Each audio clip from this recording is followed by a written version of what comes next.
Cambridge IELTS 2 by the University of Cambridge Local Examination Syndicate. Published by Cambridge University Press, 2000. This recording is copyright. Cassette 2, Side 2. Test 4. You will hear a number of different recordings, and you will have to answer questions on what you hear. There will be time for you to read the instructions and questions, and you will have a chance to check your work. All the recordings will be played once only. The test is in 4 sections. Write all your answers in the listening question booklet. At the end of the test, you will be given 10 minutes to transfer your answers to an answer sheet. Now turn to Section 1.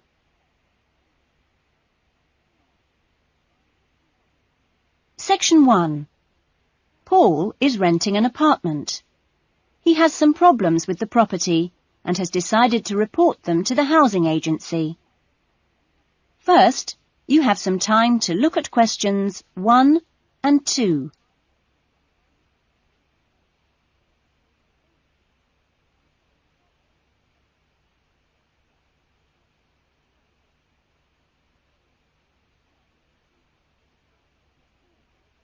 You will see that there is an example that has been done for you.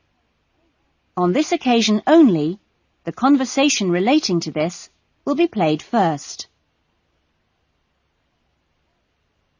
Good morning, MIC House Agency. Good morning. I'm ringing about the problems I've been having with my apartment. Yes, of course. If I can just take a few details first. What's your name? Paul Smiley. How do you spell that? Smiley. Paul's surname is Smiley, so Smiley has been written in the box. Now we shall begin. You should answer the questions as you listen, because you will not hear the recording a second time. Now listen carefully to the conversation and answer questions 1 and 2. Good morning, MIC House Agency. Good morning. I'm ringing about the problems I've been having with my apartment. Yes, of course. If I can just take a few details first. What's your name? Paul Smiley. How do you spell that? Smiley. Okay. And what's the address? Apartment 2, 16 Rose Lane. Rose Lane. And that's in? In Newton. Oh, yes, I know the property. Could I just ask, how long is the lease? It's for 1 year. Huh? And you moved in? Last week, on 27th of June. Fine, thank you. Before the conversation continues, you have some time to look at questions 3 to 10.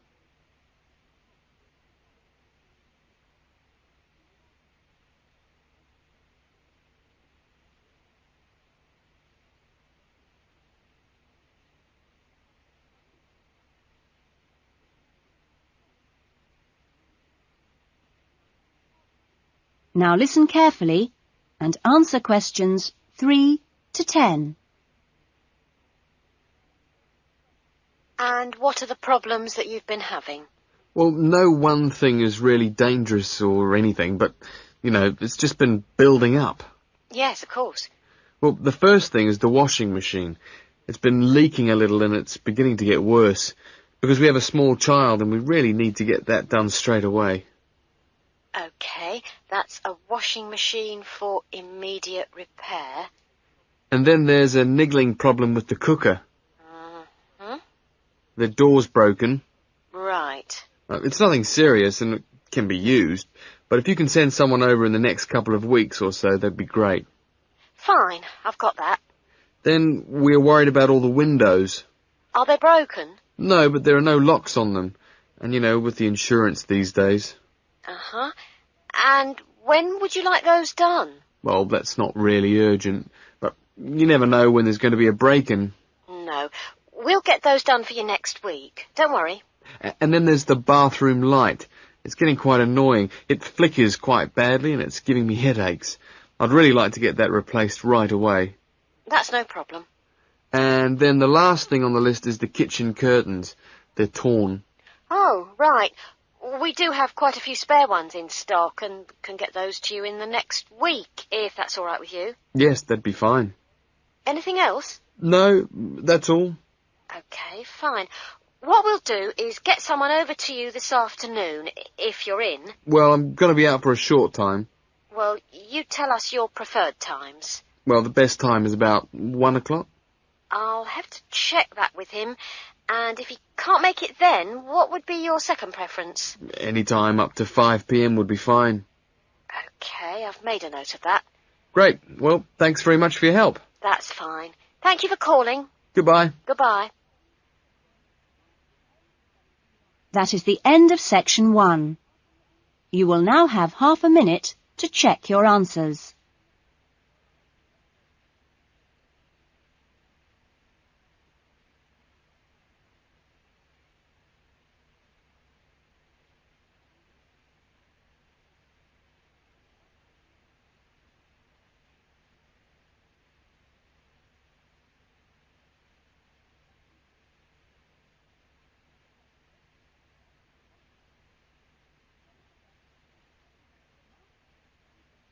Now turn to section 2.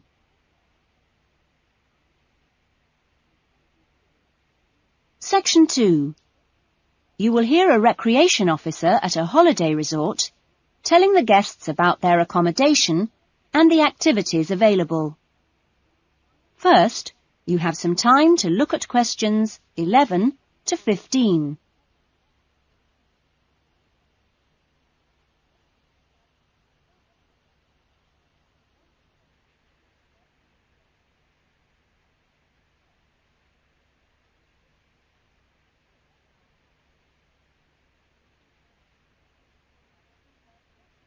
Now listen carefully to the first part of the talk and answer questions 11 to 15. Great. Well, hi everyone. My name's Jody, and I'm one of the 4 recreation officers here at Rainforest Lodge. My job is to make sure that you all have a great stay here with us and go away feeling relaxed and refreshed. As you can see, we're literally in the middle of nowhere at the lodge. There are no newspapers or TVs, and there's only one phone, and that's in the office. The lodge is a complete get-away-from-it-all experience, a place to unwind and appreciate the world without a lot of interruptions and distractions. From your cabin balcony, you'll find that you can't see anyone else, and the only noise you should hear is the birds. When the luggage comes, one of the guys will take it across to your cabin for you and make sure you know the way back here to the main center for dinner in the restaurant. Dinner will be served in about an hour or so.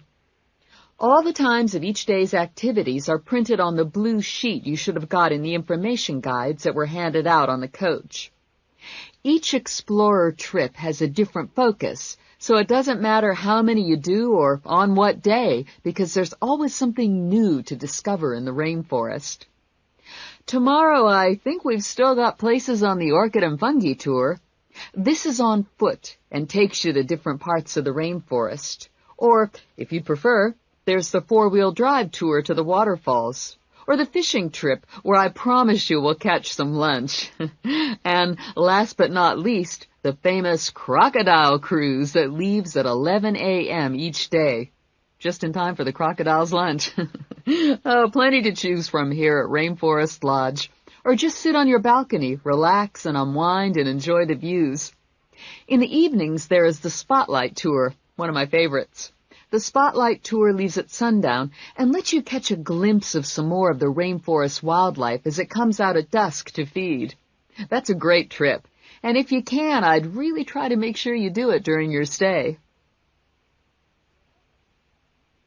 You now have some time to look at questions 16 to 20.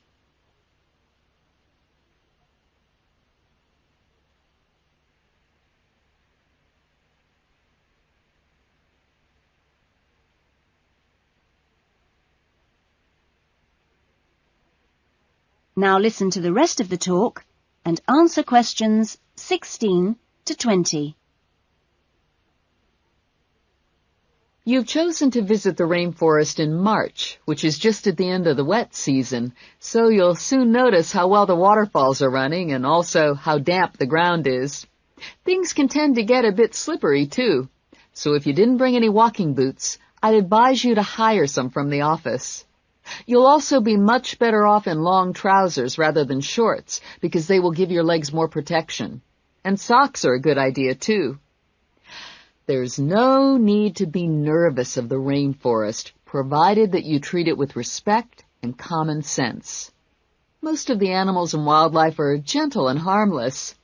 There are some venomous snakes to beware of, but really, they're much more frightened of you than you are of them. The other thing is that certain plants can cause irritation if you touch them with bare skin. Well, that's about all for the time being.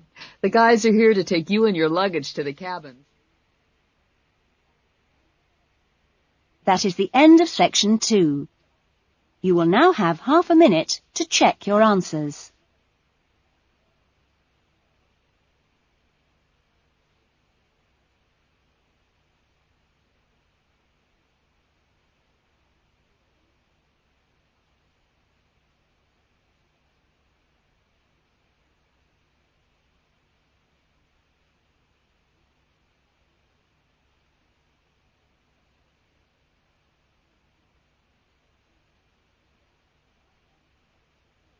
Now turn to section 3.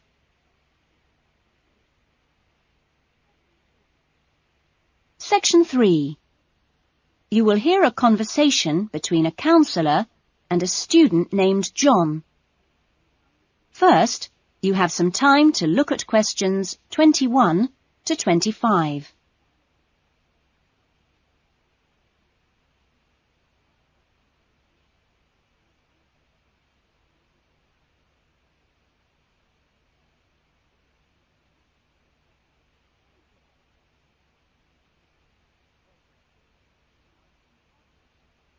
Now listen carefully to the conversation and answer questions 21 to 25. Hello, John. What can I do for you? Well, I heard about these counselling sessions from a friend doing a science course, and I was really interested. I think they should be compulsory, really. Well, to be quite honest, John, I think they would be useful for everybody, but, well, everybody has their own way of going about things. I prefer people just to drop in when they can. Yes. I find that talking to students about the requirements of a course helps to clarify what needs to be done. I mean, the biggest difference between college and school is that new college students really have to do a lot of work on their own, and it's sometimes useful to get advice on how to take control of your time and work effectively. Yes. I mean, it seems like a very light workload until assignment time comes, and then I seem to be working all night sometimes. I'm not the only one. It's ridiculous. The resource centre is very good, but it closes so early. It's in the library, and so you think you could use it more. It's a real problem for me. Well, you're certainly not the only person in that position, as I'm sure you've found. It really comes down to using every available hour in a systematic way. If you do this with a plan, then you'll find that you still have time for yourself and your hobbies as well. Yeah. I've heard from Thomas that you made him a sort of plan like this, and he's going away for the weekend with all his work handed in, whereas I haven't even started. I need to find out a few more things about you first. I'll give you this form to fill in about your lectures and things before you leave. You now have some time to look at questions 26 to 30.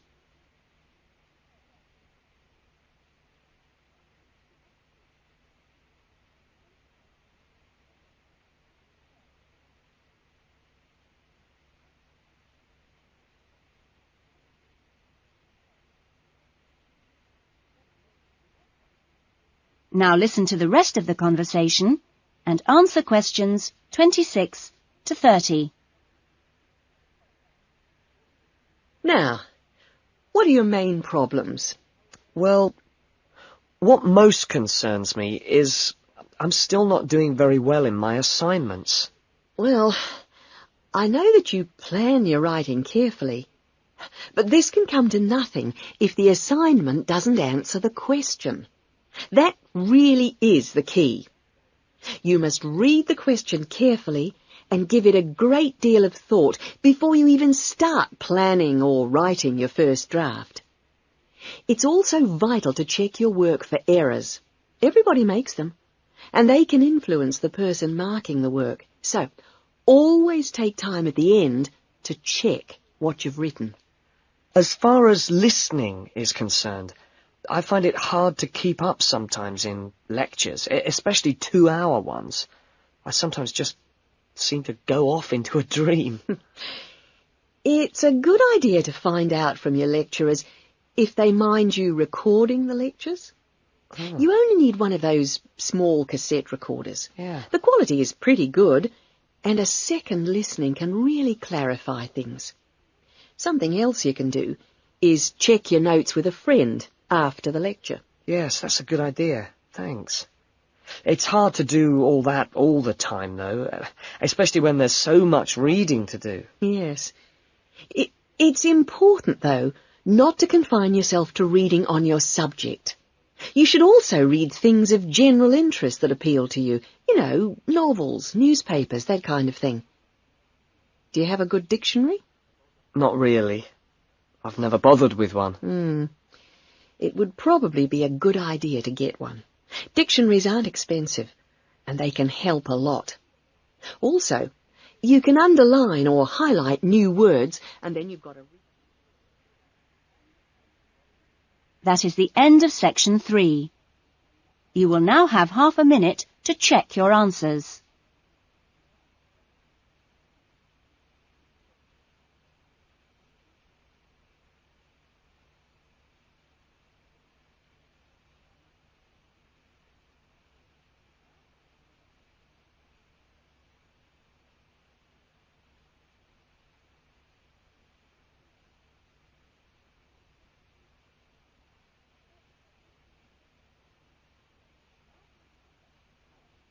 Now turn to section 4.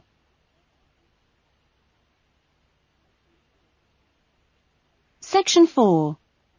You will hear a student talking about his research project in a university tutorial.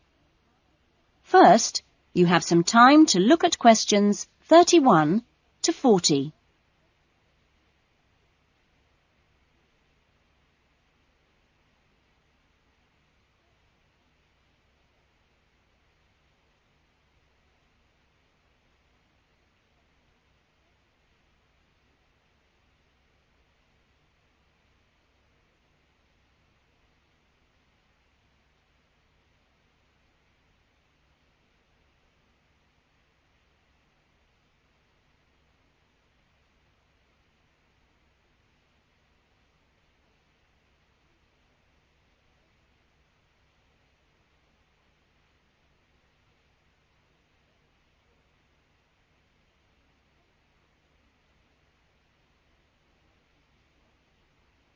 Now listen to the talk and answer questions 31 to 40.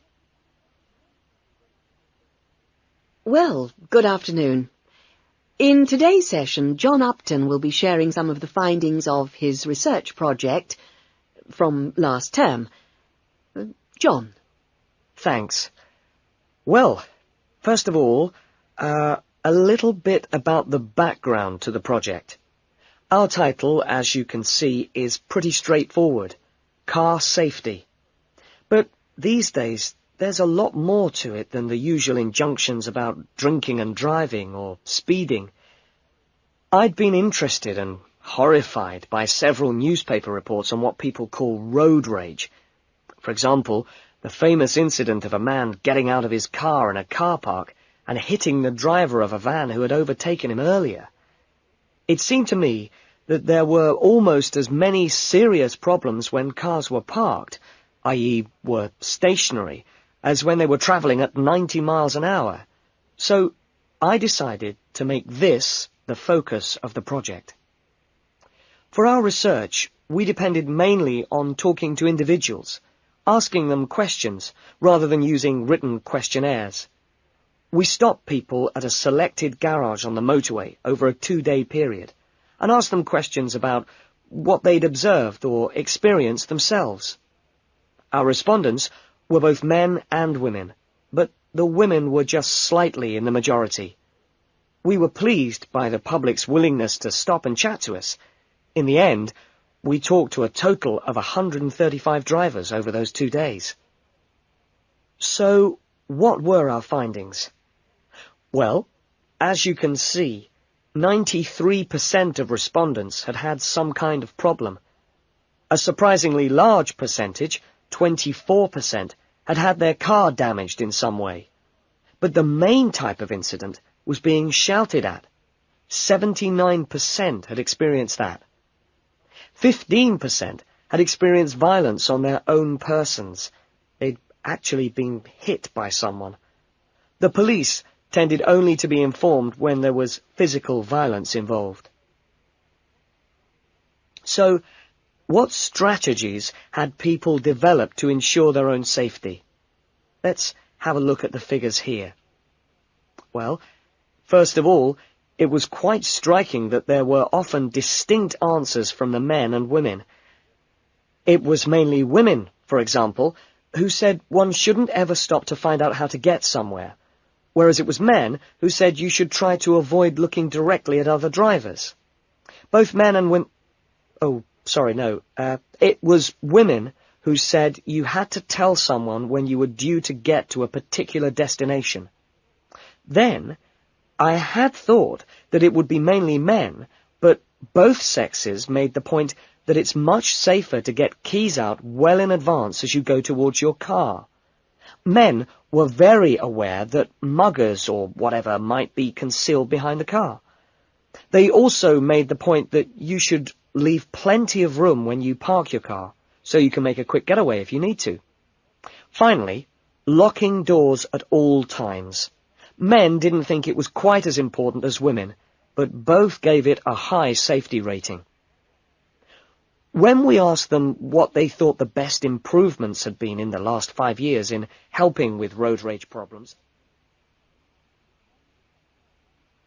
That is the end of section 4. You will now have half a minute to check your answers.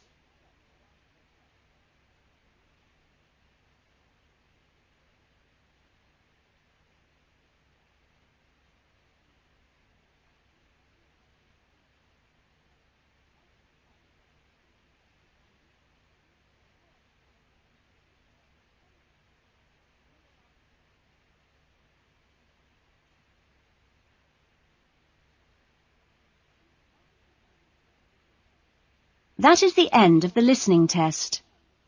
In the IELTS test, you would now have 10 minutes to transfer your answers to the listening answer sheet.